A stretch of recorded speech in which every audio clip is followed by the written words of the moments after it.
You think you know what killed American soldiers in Vietnam? The AK-47s, the booby traps, the ambushes? Those were threats you could see coming. What I'm about to reveal is the terror that struck without warning, in absolute darkness, from something nature engineered to be the perfect killer. This is the story veterans requested we tell, because decades later, they still wake up to the memory of men screaming in the night while their brothers watched helplessly. This isn't the sanitized history you learned in textbooks. This is raw, unfiltered reality from declassified medical reports and veteran testimonies that reveal one of Vietnam's most statistically deadly threats wasn't human at all. If you think modern warfare is just bullets and bombs, you don't understand the jungle. If you think you know fear, you haven't heard these stories. What you're about to hear will change how you understand the Vietnam War. These aren't Hollywood dramatizations. These are documented horrors that military medicine was completely unprepared for. The veterans who survived want this told, because ignoring nature's weapons doesn't make them disappear. Let's get into it. Between 1965 and 1973, American military medicine documented thousands of venomous encounters in Vietnam that resulted in casualties as real as any bullet wound. According to declassified Army medical research, venomous creatures caused more evacuations from certain forward operating bases than enemy fire during the monsoon season. Yet this aspect of the war remains largely undiscussed, buried in military medical journals and veteran testimonies that never made it to the evening news. The reason? It didn't fit the narrative. Politicians couldn't explain how the world's most advanced military was being systematically terrorized by creatures that existed millions of years before humans walked the earth. Media couldn't package it into clean footage. But the soldiers knew. Every single night, they knew. The Vietnamese jungle wasn't just hostile terrain. It was 67,000 square miles of evolutionary predators that had perfected killing long before humans invented warfare.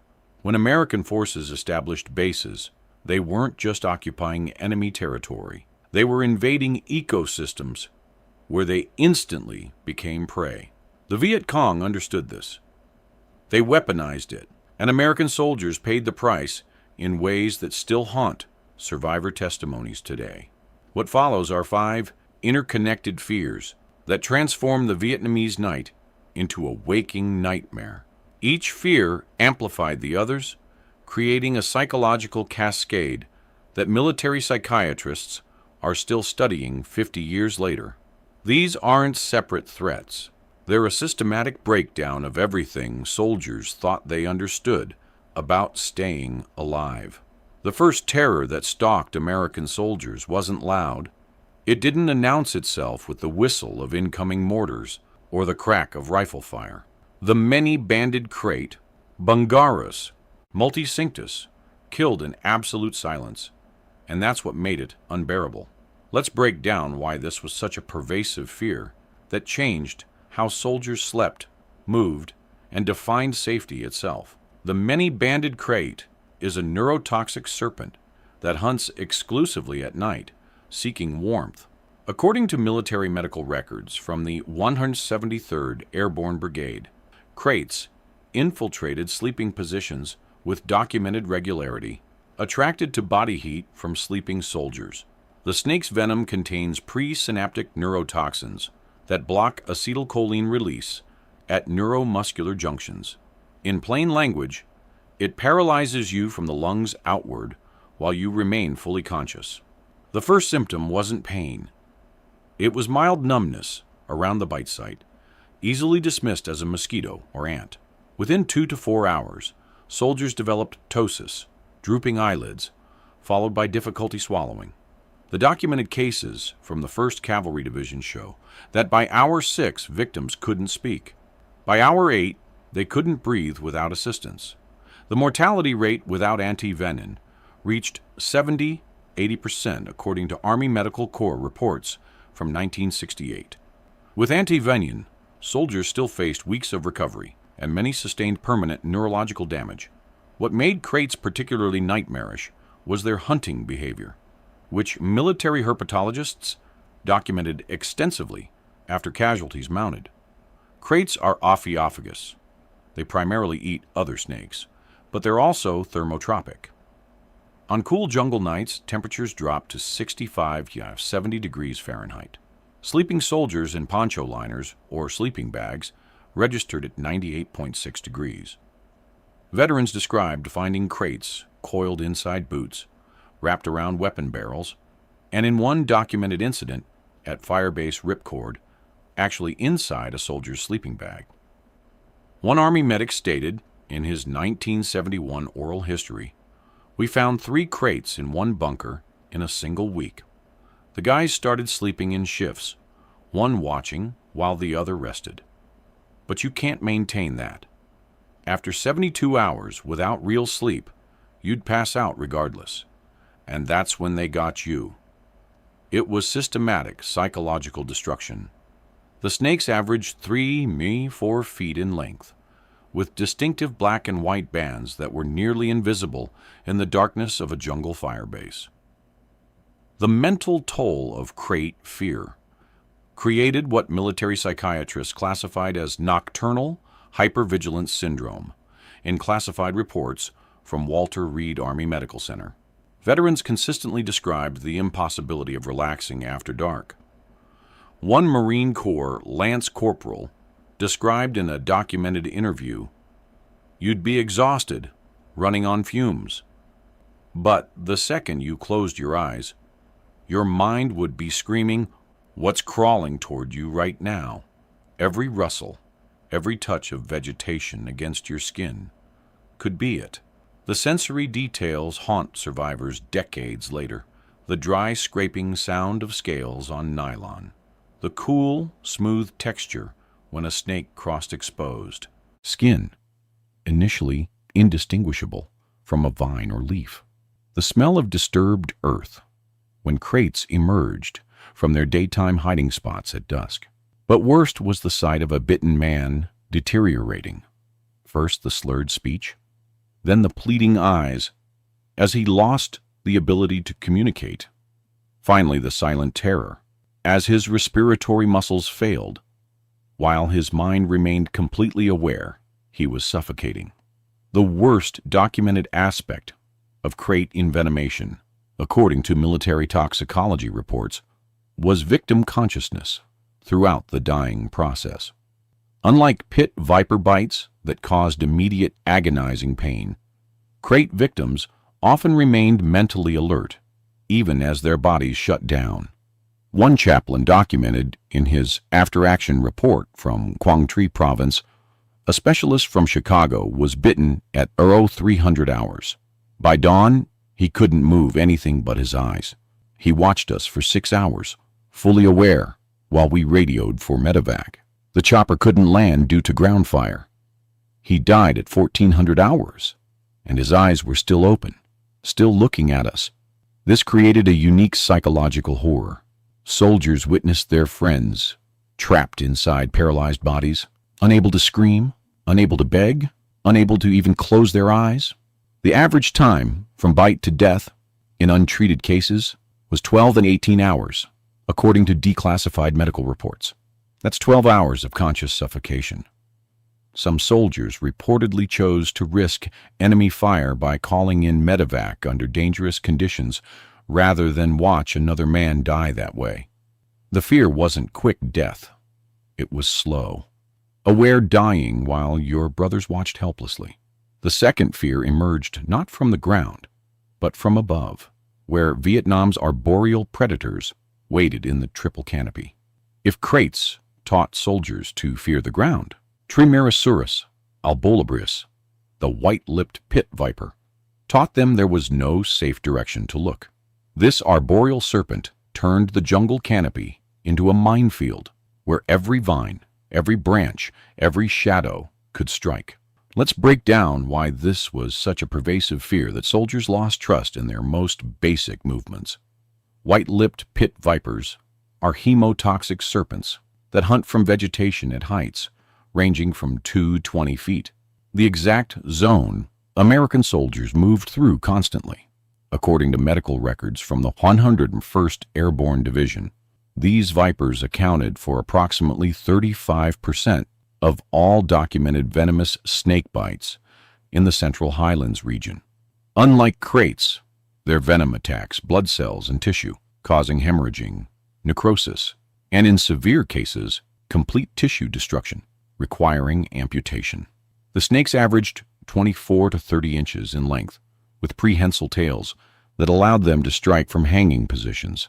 Their heat-sensing pit organs detected temperature differences of just a 0.03 degrees Celsius, meaning they could target a human face or neck with precision in absolute darkness. The documented bite pattern showed that 68% of white-lipped viper strikes hit the upper body, face, neck, shoulders, because soldiers encountered them at head height while moving through jungle. Veterans described the strike as instantaneous, with fangs up to 8 millimeter long, delivering venom loads averaging 40-60 milliliters, when a lethal dose for an adult male was only 25 binomolar. What made these vipers particularly devastating was their coloration and behavior, extensively documented in Army field guides that proved nearly useless in practice. The snakes ranged from bright green to mottled brown, perfectly matching jungle vegetation at various stages of decomposition. One Army Ranger stated in his testimony, "You'd be pushing through undergrowth, moving slowly because of booby traps, and you'd literally come face to face with one coiled on a branch at eye level. You wouldn't see it until it moved. By then, if it wanted to bite you, you were already bitten." The snakes remained motionless for hours, sometimes days, waiting to ambush prey. Military herpetology reports noted they preferred hunting perches near trails and water sources, exactly where American units established movement corridors. At Firebase Malayan, medics documented 14 pit viper bites in a 30-day period during the 1971 monsoon season, with 3 resulting in partial hand amputations due to tissue necrosis. The snakes weren't just present. They were concentrated in the exact terrain American forces needed to control. The mental impact of arboreal threats created what military psychiatrists termed spatial paranoia in classified studies from 1970. Veterans consistently describe the impossibility of remaining alert to ground booby traps while simultaneously scanning overhead for suspended threats. One infantry lieutenant described in a documented interview, "Your brain can't process threats in all directions simultaneously. We train to watch for punji stakes and tripwires at foot level, but these vipers attacked from head height. You'd watch the ground so intently, you'd walk face first into vegetation, and that's exactly where they were." The sensory memory is visceral. The sudden movement in peripheral vision. The whip-crack sound as a viper's body uncoiled to strike. The immediate burning sensation of fangs penetrating facial tissue, described as being stabbed with red-hot needles in multiple medical reports. The visible swelling that began within minutes, turning bitten tissue purple, then black, as blood vessels hemorrhaged under the skin. One medic's report described a soldier whose entire face swelled to twice its normal size within 4 hours, with bleeding from eyes, nose, and mouth as the hemotoxin destroyed capillaries. The worst documented outcomes from pit viper envenomation weren't death, though the mortality rate without treatment reached 15–20%, but the permanent mutilation that survivors carried home. According to Walter Reed Hospital records, severe white-lipped viper bites resulted in tissue loss, requiring skin grafts, amputation of fingers or portions of hands, and in facial strikes, permanent facial disfigurement. One Marine Corps corporal stated in his 1972 testimony, "I watched a kid from Alabama take a strike to his left hand while grabbing a branch. Within 3 days, despite anti-venom, his hand was black and dead. They amputated at the wrist. He was 19 years old and had to go home knowing he'd never be whole again because he grabbed the wrong vine. This fear transformed basic movement into calculated risk assessment. Every handhold could be a coiled viper. Every low-hanging branch, every shadow. Soldiers developed what one military psychiatrist described as movement paralysis, the inability to advance through jungle without experiencing panic attacks. Some units reported decreased combat effectiveness not from enemy action, but from soldiers refusing to enter certain terrain where pit vipers were concentrated. The fear wasn't dying quickly. It was returning home mutilated, explaining to everyone for the rest of your life why you're missing fingers or why your face looks like that. The third fear came from something even smaller, whose venom created agony that made soldiers beg for death. While kraits killed silently and white-lipped vipers struck from above, Trimeresurus gramineus, the bamboo pit viper, specialized in pure, unrelenting agony. This diminutive serpent, rarely exceeding 18 inches, delivered a venom cocktail that caused pain so severe that military medical records documented soldiers attempting suicide to escape it.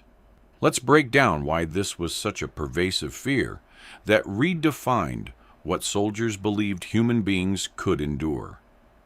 Bamboo pit vipers possess venom with unique peptides that directly activate pain receptors while simultaneously causing hemorrhaging and necrosis. According to toxicology reports from the U.S. Army Medical Research Institute of Infectious Diseases, the venom contains metalloproteinases that attack both blood vessels and nerve tissue, creating what medics described as the worst pain response documented in Southeast Asian envenomations. The pain began within seconds of injection and intensified continuously for 24 to 48 hours. Medical case reports from the 4th Infantry Division documented that morphine provided minimal relief for bamboo viper bites. Standard field doses of 10 mg morphine, which normally controlled severe trauma pain, barely reduced discomfort to tolerable levels. One field hospital report from Pleiku noted that a specialist bitten on the ankle required continuous morphine administration at intervals that approached dangerous respiratory depression levels just to prevent the soldier from attempting self-harm. The pain was described in multiple medical reports as exceeding burns, exceeding gunshot wounds, exceeding anything in the physician's experience. What made bamboo vipers particularly nightmarish was their habitat preference, which military ecologists documented as creating unavoidable contact zones with American forces. These snakes lived exclusively in bamboo groves and dense vegetation, exactly where American units established defensive positions for concealment. At Fire Support Base Ripcord, located in dense bamboo forests, medical records showed 23 bamboo viper bites during a 6-month period in 1970, with every single victim requiring medical evacuation due to pain levels. One Army infantry sergeant stated in his oral history, "The bamboo was where we hid during the day. It was the only cover thick enough to protect from aerial observation. But it was also where these little green vipers lived, dozens of them, sometimes coiled around bamboo shoots at chest height. You'd lean against bamboo to rest and feel the bite. Then, for the next 2 days, you'd understand what real pain is." The snakes were cryptically colored in various shades of green and yellow, rendering them nearly invisible against bamboo leaves. Their small size meant soldiers often didn't see them. even during daylight operations. The mental impact of witnessing extreme suffering created what military psychiatrists classified as empathic trauma cascade in classified studies. Veterans consistently described the psychological destruction of watching friends in uncontrollable agony for days while awaiting medical evacuation or anti-venin shipments.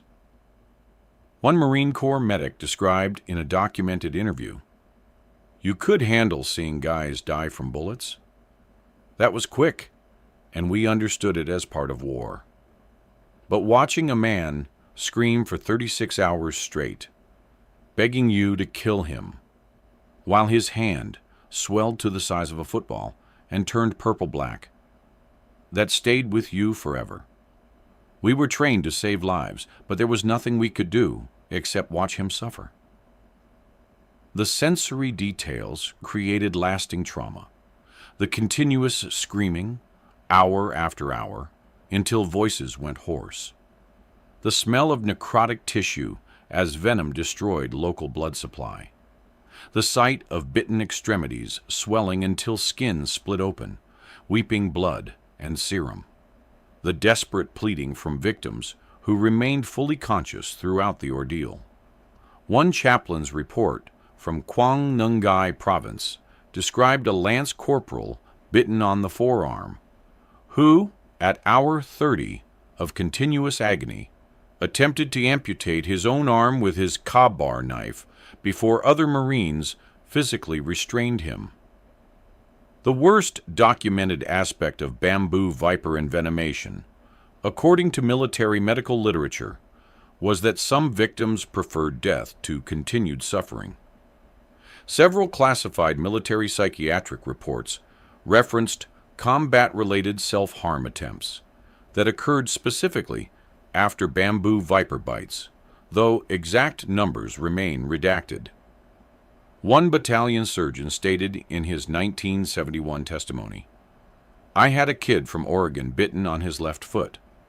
The pain was so severe that at hour 40, when we still couldn't get him evacuated due to weather, he asked his squad leader to shoot him, not as delirium, not as a joke. He made a calm, rational request to be killed rather than continue experiencing that pain. His squad leader refused, but later told me he'd considered it because he couldn't stand watching anymore." This fear transformed soldiers' relationship with injury itself. They learned that some wounds were worse than death. Bamboo viper bites created suffering that exceeded human psychological capacity to endure, and soldiers who witnessed it developed a unique terror. Not of dying, but of experiencing agony so profound that death became preferable. The average duration of maximum pain was 48-72 hours, according to medical case reports. That's 3 days of suffering that transcended anything their training prepared them for.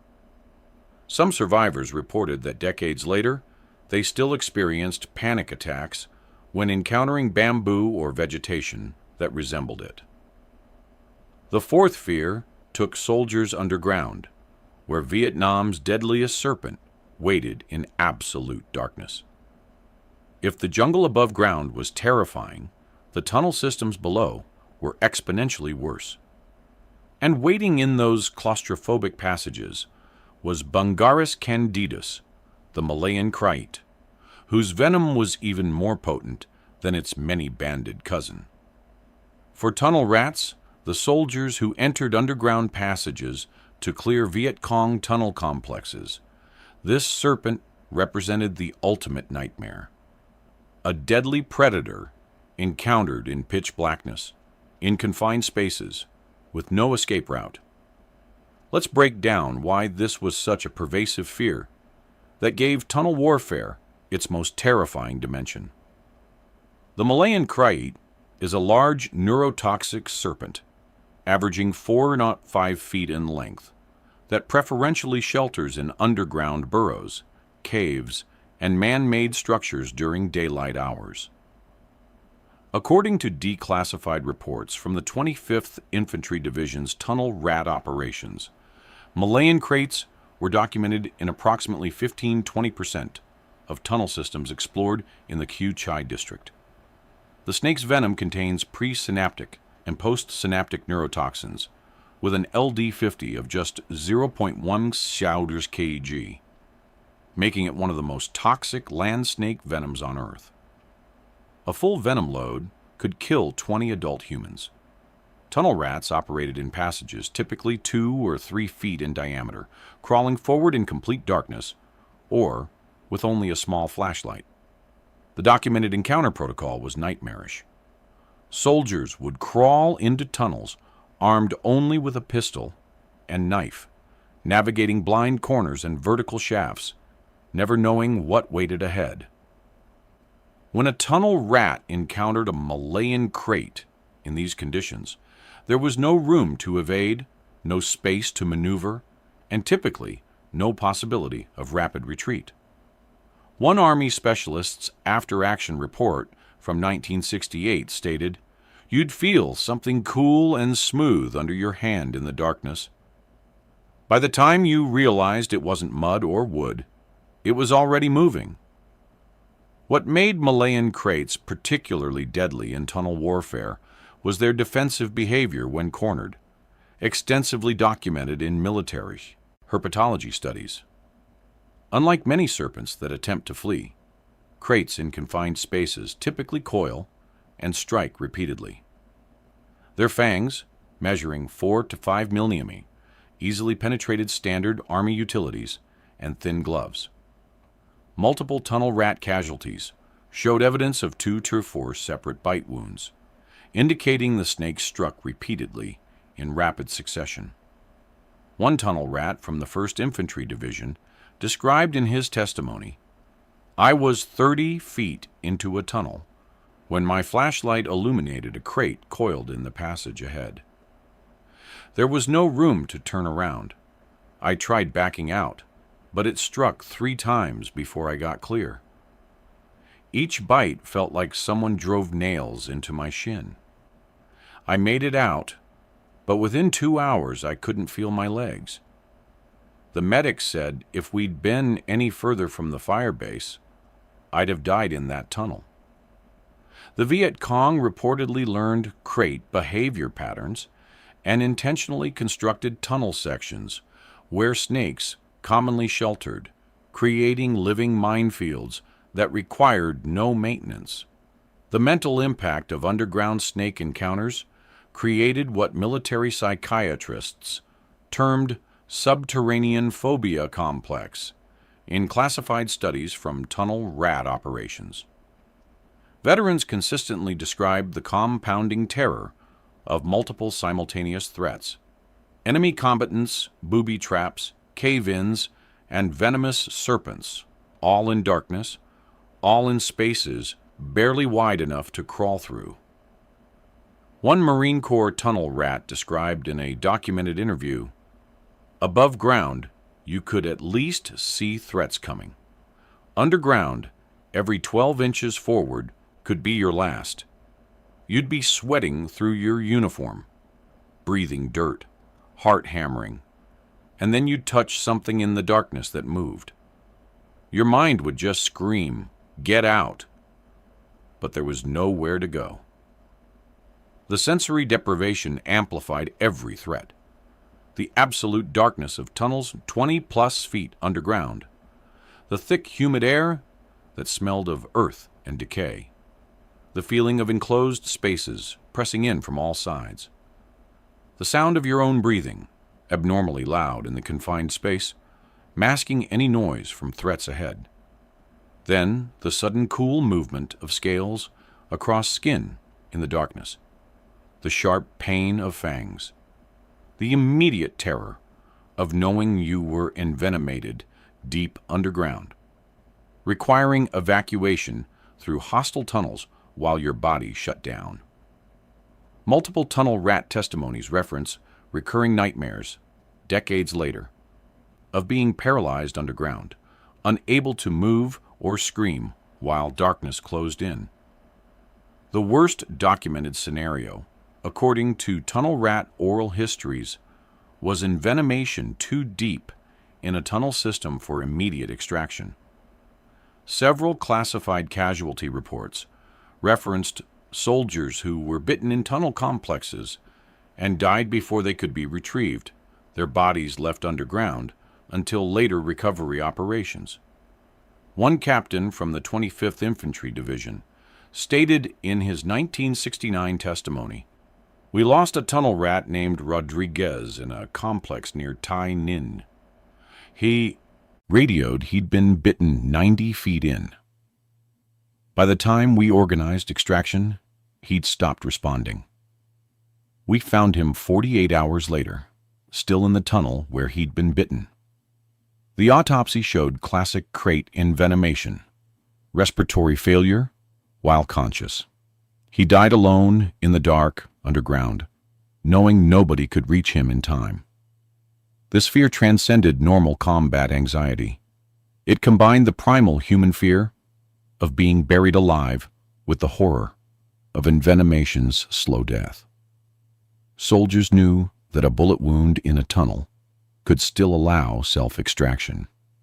But a krait bite meant progressive paralysis, meaning they might reach a point where they physically couldn't crawl back to the surface. The average tunnel rat served only 3 to 6 months before requesting transfer, and the primary reason cited in military psychiatric evaluations wasn't enemy fire. It was the psychological impossibility of continuing to enter underground spaces where death could strike from darkness in multiple forms simultaneously. The fifth fear revealed that even the safety of base camps was an illusion, as Vietnam's deadliest serpent demonstrated nowhere was truly secure. The final terror that haunted American soldiers was perhaps the most psychologically destructive, discovering that even heavily fortified base camps offered no sanctuary. Ophiophagus hanna, the king cobra, the world's longest venomous serpent, averaging 12 to 15 feet with documented specimens exceeding 18 feet, proved that Vietnam's apex predators respected no perimeter, no barbed wire, no sandbag wall. Let's break down why this was such a pervasive fear that destroyed the last psychological refuge soldiers desperately needed. King cobras are ophiophagus predators that hunt other snakes, and their territory ranges encompass several square miles. According to military wildlife management reports from Long Binh Post, the largest American base in Vietnam, king cobras were documented inside the perimeter on 47 separate occasions between 1967 and 1971. These weren't small specimens. One cobra captured near the base hospital measured 14 feet 3 inches and contained enough venom to kill over 30 adult humans. The documented venom load averaged 400-500 meters, with LD50 values of 1.5 meaning a full injection could theoretically kill 200-plus people. The snakes entered base camps following prey populations, smaller serpents, rats, and other creatures attracted to human food waste and shelter. Unlike smaller venomous snakes that could be overlooked, king cobras were impossible to miss when encountered. Their size alone created immediate panic. Multiple base commanders' reports referenced security incidents, where guard posts were abandoned when king cobras appeared because soldiers reasonably concluded that a 14-foot highly venomous serpent represented a greater immediate threat than distant enemy forces. One military police sergeant's report from Cam Ranh Bay stated, "We found a king cobra inside the enlisted mess hall at 0400 hours. The snake was coiled under a prep table. It spread its hood when approached and measured approximately 13 feet. Base security called it the most dangerous wildlife incident of 1969. What made king cobras uniquely terrifying was their documented aggressive behavior when defending territory, extensively cataloged in military incident reports. Unlike most venomous serpents that flee when possible, king cobras actively pursue perceived threats, capable of sustained forward movement at 7-8 mol pH while maintaining their defensive hood display. They can raise up to 1/3 of their body length off the ground, meaning a 12-foot cobra could face a soldier at chest height while in a striking position. One Army engineer described in his oral history, "We were reinforcing bunkers at fire base buttons when someone screamed. This massive cobra came out of the vegetation, hood spread, hissing like a pressure cooker. It didn't retreat. It came toward us. We had M16s, we had grenades, but everyone scattered because that thing looked like a demon. It took 3 men with shovels 10 minutes to kill it, and even dying it kept striking. Its body moved for 20 minutes after decapitation." The Viet Cong understood this behavior and reportedly left king cobra territories undisturbed, using them as natural defensive barriers that terrified American forces more effectively than minefields. The mental impact of losing base camp safety created what military psychiatrists classified as sanctuary dissolution syndrome in classified studies from 1970 to 1972.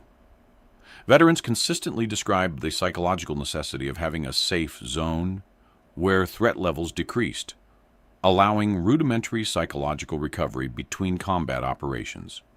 When king cobras demonstrated that even heavily fortified bases offered no true security, soldiers lost their last mental refuge. One Army chaplain described in a documented interview, "After a king cobra killed a soldier in his bunk at Firebase Aries, the whole base developed collective paranoia. Men stopped sleeping. They'd do perimeter guard duty at night. Then instead of resting during day, they'd sit in groups, watching each other's sleeping areas. The fear wasn't enemy mortars anymore. It was that nature itself had declared war on us." The sensory experience created lasting trauma.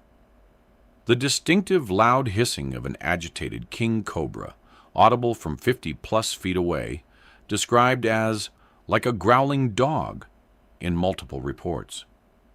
The sight of a hood spread in defensive display, revealing distinctive markings that resembled a face, triggering primal recognition of predator threat. The smell of snake musk released during defensive behavior. The visible venom dripping from fangs measuring up to 10 millimeter long. One combat medic's report described a specialist bitten at Firebase Betty. The soldier walked into a supply hooch and disturbed a cobra coiled in the corner. Single bite to his right calf. He collapsed within 6 minutes. Administered antivenin within 15 minutes. But he still died at 31 minutes post-envenomation. The speed was unlike anything we'd encountered with other snakes. It was like watching poison work and fast forward. The worst documented psychological impact, according to military psychiatric literature, was the realization that no location in Vietnam offered safety from nature's threats. If base camps weren't secure, where could soldiers feel safe? One infantry officer stated in his 1972 testimony, "You accepted danger on patrol. That was the job. But when you came back to base, you needed to believe you could relax marginally, eat a meal, sleep for a few hours." After king cobras started showing up inside the wire, that psychological safety disappeared. Guys developed insomnia, refusing to sleep because they didn't trust any environment. Some requested transfers to more dangerous forward positions, because at least there you were mentally prepared for threats. The statistics supported the psychological assessment. Army medical reports from 1970 showed that rear echelon bases experienced elevated anxiety disorder diagnoses compared to forward combat units, a reversal of expected patterns. The reason? Combat troops expected threats and remained alert. Base personnel expected relative safety and experienced psychological trauma when that safety proved illusory. King cobras represented the ultimate symbol of this broken assumption. You weren't safe in the jungle. You weren't safe in tunnels.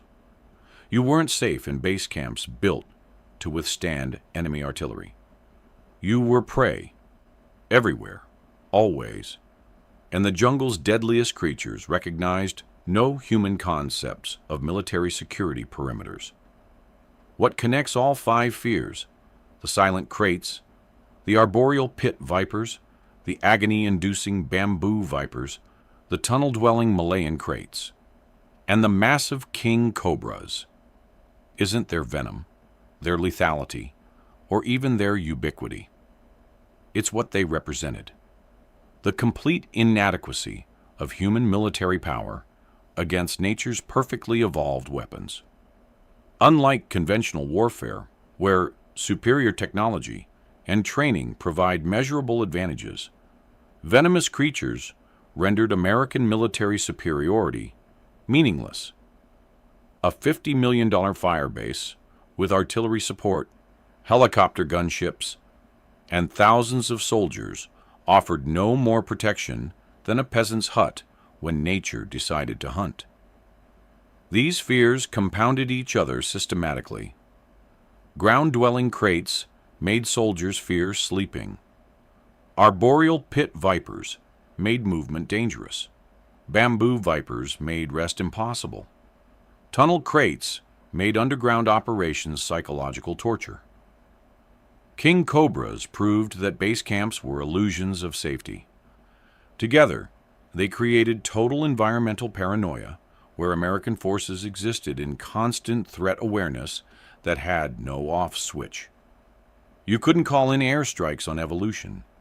You couldn't outflank millions of years of predatory adaptation. You could only endure and hope you weren't next. The Viet Cong understood this better than American commanders initially did. While U.S. forces focused on conventional military threats, Vietnamese fighters had centuries of knowledge about jungle dangers. They used this asymmetrically. According to declassified MACV intelligence reports, Viet Cong units intentionally established supply caches and base camps in known snake habitats, created tunnel sections where kraits commonly nested, and conducted operations in areas where venomous serpents concentrated. They weaponized nature without firing a shot, letting Vietnam's ecosystem do psychological damage that mines and bullets couldn't achieve. The long-term psychological damage from venomous encounters in Vietnam created trauma patterns that military psychiatric research is still analyzing 5 decades later. Unlike combat PTSD, with clear triggers, explosions, gunfire, visual violence, snake-related trauma had insidious qualities that proved remarkably resistant to treatment. Veterans describe ongoing hypervigilance to ground-level movement, inability to walk through vegetation without panic responses, and debilitating nightmares about envenomation that persist decades after returning home. Military studies on Vietnam veterans by the Department of Veterans Affairs documented that soldiers who experienced snake encounters or witnessed envenomation casualties showed elevated PTSD markers, comparable to those who experienced heavy combat. One VA psychiatric study from 1985 found that 43% of surveyed veterans with documented snake encounters met criteria for anxiety disorders specifically related to environmental threats, distinct from combat-related PTSD. The percentage increased to 67% among tunnel rats who encountered kraits underground. What made this conflict psychologically unique was the combination of human combat stress with constant environmental threat. Soldiers in European theaters of World War II or Korea faced enemy combatants, but they weren't simultaneously defending against nature's deadliest predators in every environment, from ground level to tree canopy to underground. Vietnam demanded hypervigilance in 3 dimensions, 24 hours per day, with threats that were invisible, silent, and unstoppable once they struck. According to declassified Army Medical Corps data, venomous snake encounters resulted in over 8,000 documented medical evacuations during the war, with mortality rates for specific species reaching 25 to 30% when anti-venin wasn't immediately available. The physical casualties tell only part of the story. The broader impact was systematic psychological erosion of soldiers' sense of control and safety. Military effectiveness declined not just from casualties, but from units operating in constant exhaustion due to inability to rest, from decreased patrol, effectiveness due to movement paranoia, and from deteriorating morale, as soldiers realized that survival often came down to random chance rather than training, tactics, or courage. These weren't just soldiers encountering snakes. They were young men, average age 19 years old, according to Vietnam War demographics, who joined the military expecting to face human enemies in conventional warfare. Nothing in their training at Fort Benning or Camp Pendleton prepared them for nature's weapons. They came from farms in Iowa, suburbs in California, cities in New York, and found themselves in an ecosystem that had been producing perfect predators since before humans existed. Behind every statistic is a specific human story. The specialist from Chicago, who died conscious and paralyzed. The kid from Alabama, who lost his hand to necrosis. The lance corporal, who begged to be shot to escape pain. Rodriguez, who died alone in darkness underground. These men had families, futures, dreams beyond Vietnam. They came home changed, if they came home at all. Over 58,000 Americans died in Vietnam, from all causes. Millions more came home, carrying invisible scars that included not just bullets and shrapnel, but memories of nature's cruelty that textbooks don't discuss and movies don't portray. The families suffered too. Wives received husbands who couldn't sleep in darkness. Parents got sons who panicked at the sight of garden snakes. Children grew up with fathers who couldn't explain why camping terrified them, or why they couldn't walk through tall grass without visible distress. The war didn't end when soldiers returned home. It continued in nightmares, flashbacks, and phobias that persisted through decades of American life that followed. If you're a Vietnam veteran watching this, and you experienced these fears or witnessed these casualties, first, thank you for your service and the burden you carried. What you endured goes beyond conventional warfare into something most civilians can't comprehend. Second, your experiences matter. The military and medical communities are still learning from Vietnam's unique challenges. If you have stories about venomous encounters, psychological impacts, or how you coped with these environmental threats, please share them in the comments below. Your testimony helps current and future soldiers understand threats that don't appear in standard training manuals. For viewers who aren't veterans, I ask that you share this video with anyone interested in military history that goes beyond sanitized versions. The like button below helps push this content to others who need to understand the full reality of Vietnam. Subscribe for more historical content that examines the aspects of warfare that don't fit clean narratives. the environmental, psychological, and human dimensions that shaped conflicts in ways no weapon system could. These weren't just war stories.